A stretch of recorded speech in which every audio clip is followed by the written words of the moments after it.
Andrew Garfield has been on screen since 2005 and has had a storied and successful career in film, television, and on stage since then.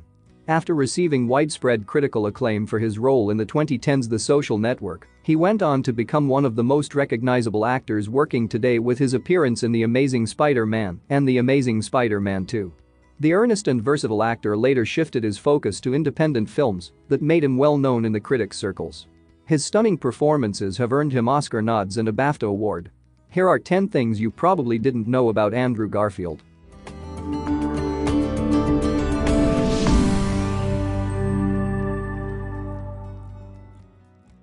Early life. Andrew Russell Garfield was born on August 20, 1983, in Los Angeles, California.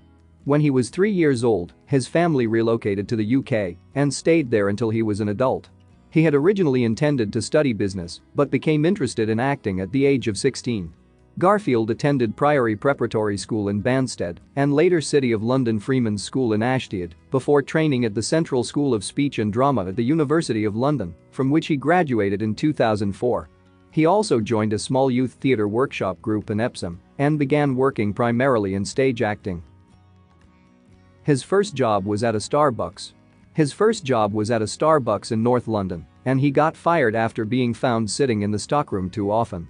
In 2005, he told Jimmy Kimmel Live, "I think it was one of the first Starbucks that England ever received.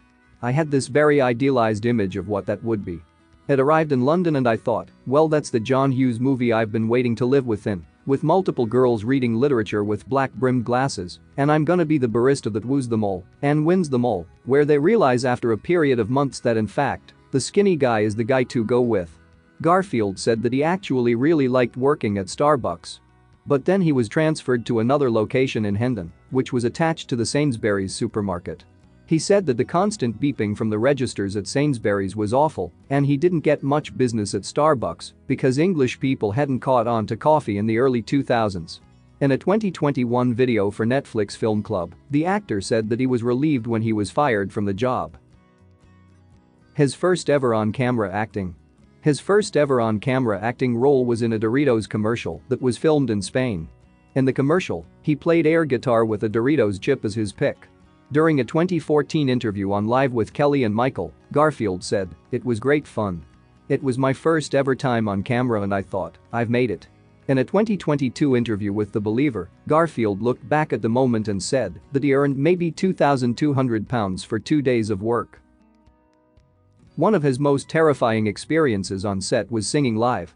Garfield has wowed his fans and peers with his performance in the musical biopic Tick, Tick, Boom, where he shows off his musical talent.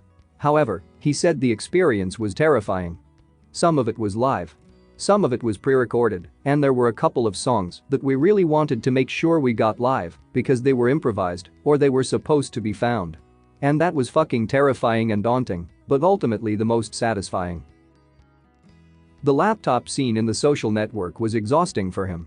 David Fincher, director of The Social Network, is notorious for requiring exhaustingly long days on set, and he's also known for the vast number of takes he demands for each shot. That was no different when it came to the scene where Eduardo Saverin, played by Garfield, storms into the Facebook office and smashes Mark Zuckerberg's laptop on the floor. According to Garfield, the director did close to 40 takes of the actor storming up to Eisenberg, smashing the laptop, and screaming at him. At the end of the day, Garfield was sitting on the floor, worried about how many more takes were ahead of him. But Fincher walked up to him, pulled him up, shook his hand, and said, "Moving on." He wasn't handsome enough to play Prince Caspian in Narnia franchise. As far as failed franchises go, Disney's lackluster Chronicles of Narnia adaptations take the cake as one of the most puzzling. With The Lord of the Rings and Harry Potter setting the world ablaze, one would think a Narnia film franchise would follow suit, but it seemingly wasn't meant to be. Speaking to Entertainment Tonight, Garfield revealed that he auditioned for the role of Prince Caspian in 2008's The Chronicles of Narnia, Prince Caspian movie, but ultimately lost out to Ben Barnes for a very sad reason. "I really just wanted that part. I think the feedback was he's not handsome enough.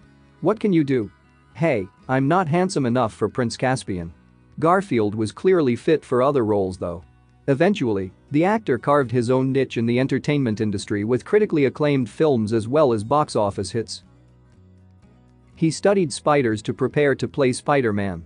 Lots of actors spend time researching their roles prior to filming, deciding how their characters should speak, move, and react to others.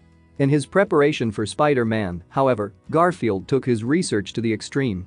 Dedicated to understanding Peter Parker's physicality after his transformation, Garfield spent time studying the anatomy and physiology of spiders to get in the right mindset for the role. He told the Los Angeles Times, "What would having spider DNA constituting a percentage of your blood, what would that do? So I studied spiders, I studied their movements and how they operate in the world, and I tried to incorporate as much of that as I could." He's a boy/spider in terms of how he moves, and not just in the suit. It also shapes the way he interacts with people. I looked at the idea of having more legs, more arms, and the spatial awareness. A spider moves up, down, side to side, all around.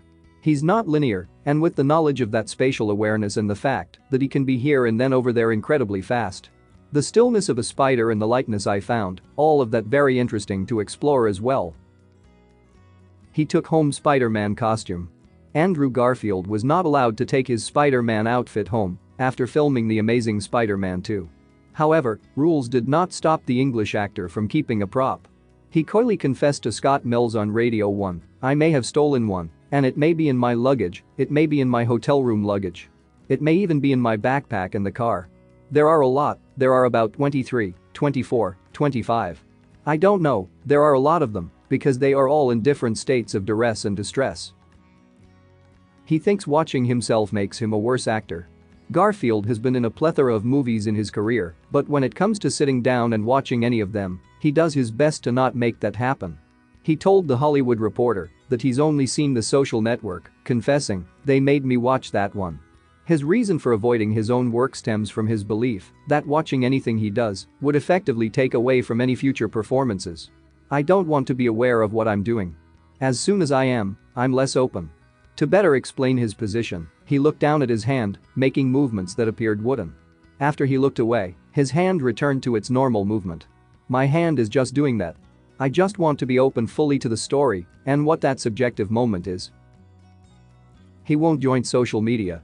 While many celebrities have adapted to the everyday use of social media to stay connected with their fans, others have chosen not to follow suit. Andrew Garfield is one of many celebs who has opted not to partake in social media activity on platforms such as Twitter and Instagram because it doesn't seem nourishing. He believes that social apps hardly contribute to a user's personal development, and the consistent use of scrolling down a timeline is time-consuming and uninteresting to him. Another reason why he may not be fond of social media is that he tends to get himself in trouble all too often when partaking in interviews, so one can only imagine how much controversy he would cause if he was on Instagram and Twitter.